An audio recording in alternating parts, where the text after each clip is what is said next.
Hey guys, welcome to the tutorial where we will explain you how you can remove a list in Trello, so let's jump into it. First, open your web browser and go to trello.com. Once you're there, click on the login button at the top right.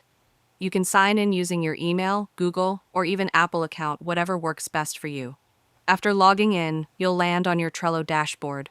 Head to the Boards section and choose the board that has the list you want to remove. Once you're inside the board, locate the list you'd like to delete.